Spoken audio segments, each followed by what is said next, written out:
DElEd fourth semester के सभी प्रशिक्षुओं का इस वीडियो में स्वागत है। आज हम लोग घन एवं घनमूल की अवधारणा के बारे में पढ़ेंगे। इसके पहले के वीडियो में हम लोगों ने वर्ग और वर्गमूल की अवधारणा को देखा था। घन होता क्या है, यानी क्यूब होता क्या है। एक दी गई संख्या x के लिए x का घन यानी x का cube is equal to x into x into x is equal to x पे पावर 3। फॉर एग्जाम्पल, अगर 2 पे पावर क्यूब है या 2 पे पावर 3 है तो 2 into two into two equal to 8, अतः 2 का घन 8 है।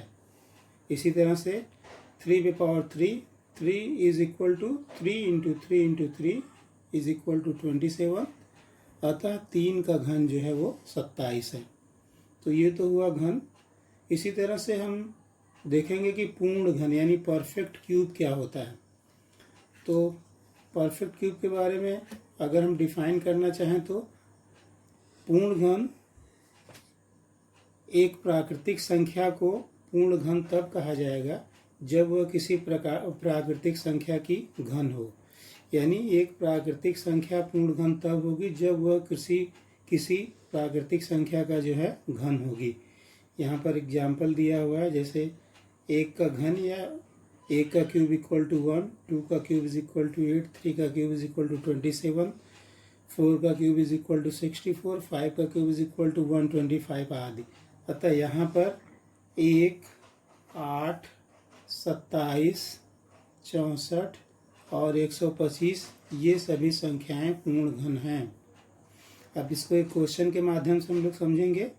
क्वेश्चन है, दिखाइए कि 216 पूर्ण घन है, वह संख्या ज्ञात करिए जिसका घन 216 है। तो इसके सलूशन में हम पहले 216 के प्राइम फैक्टर्स 216 को प्राइम फैक्टर्स में डिवाइड करेंगे, यानी अभाज्य गुणनखंड में जो है बांटेंगे।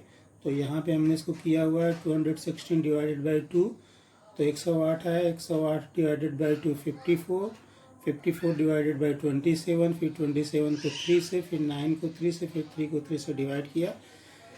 तो यहाँ पे जो प्राइम फैक्टर्स या अभाज्य गुणनखंड आए तो 216 is equal to 2 into two into two into three into three into three. यहाँ पर 2 इंटू थ्री एक ब्रैकेट में हमने लिया, 2 इंटू थ्री एक ब्रैकेट में लिया और 2 इंटू थ्री एक ब्रैकेट में लिया। जब इसको मल्टीप्लाई किया तो 6 इंटू सिक्स आया और यह जो है वो 6 का क्यूब है। अतः 216 यानी 216 एक पूर्ण घन है और 6 वह संख्या है जिसका घन 216 है।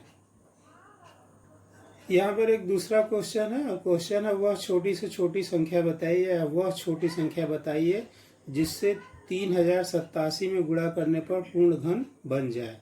तो इसके सलूशन की बात करें तो पहले हम 3087 को अभाज्य गुणनखंड में जो है बांटेंगे और यहाँ लिखेंगे। यहाँ पे हमने प्रोसेस किया हुआ है। 3087 को पहले 3 से भाग दिया, फिर 3 से भाग दिया, फिर 7 से दिया, फिर 7 से, फिर 7 से। तो 3087 के जो प्राइम फैक्टर्स हैं वो हैं 3 into three into seven into seven into seven. यहाँ पर अगर हम देखें तो जो 7 है उसके तो 3 फैक्टर हैं, लेकिन 3 के केवल 2 ही फैक्टर हैं।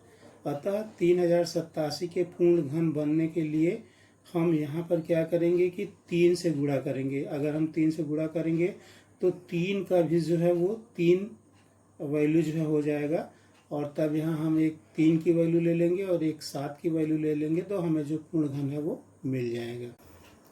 यहाँ पर अगला क्वेश्चन है कि वो कौन सी छोटी संख्या है जिससे 392 में भाग देने से भागफल पूर्ण घन बन जाए। अब इसके सलूशन में हम लोग देखेंगे।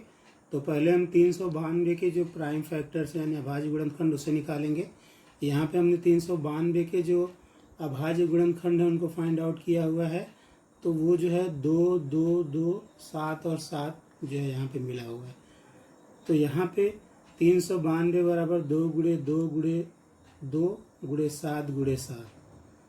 अब यहाँ पे अगर हमें जो 392 का भागफल है उसके पूर्ण घन बनाना है तो क्या करना होगा। क्योंकि ये जो 7 गुणे 7 है ये 3 वैल्यू नहीं है, इसलिए यहाँ पर हमें 7 गुणे 7 यानी 49 से यानी 49 से जो है वो भाग देना होगा। अतः 392 के भागफल को पूर्ण घन बनाने के लिए हमें 49 यानी 49 से जो है वो भाग देना होगा। अब यहाँ पे कुछ और भी इम्पोर्टेंट जो है वो पॉइंट्स हैं। जैसे एक है कि cubes of negative integer is always negative. जैसे -1 जो है उसका जो क्यूब है this equal to -1 into -1 into -1 equal to -1। इसी तरह से -3 पे power 3 is equal to -3 is equal to -27। एक दूसरा इसी में है कि cube of rational numbers. Rational number क्या होता है जिसे हम फ्रैक्शन में लिख सकते हैं। तो a/b के पावर क्यूब या a/b का cube is equal to a/b into a/b into a/b this equal to a into a into a upon b into b into b this equal to a cube by b cube. एक और यहाँ पे numeral में यानी संख्या में example दिया हुआ है 3/5 का क्यूब इज इक्वल टू 3 का क्यूब अपॉन 5 का cube this equal to 3 into 3 into 3 upon 5 into 5 into 5 this equal to 27/125। इन सबको और इनको यहाँ पे मल्टीप्लाई करके लिख दिया गया है। दो इम्पॉर्टेंट प्रॉपर्टीज है क्यूब का। पहला है कि the cube of every even number is even. अगर किसी सम संख्या का क्यूब निकाला जाएगा तो वो सम ही आएगी। इसी तरह से सेकंड है the cube of every odd number यानी विषम संख्या का जो क्यूब है वो हमेशा विषम ही आएगा। Thank you.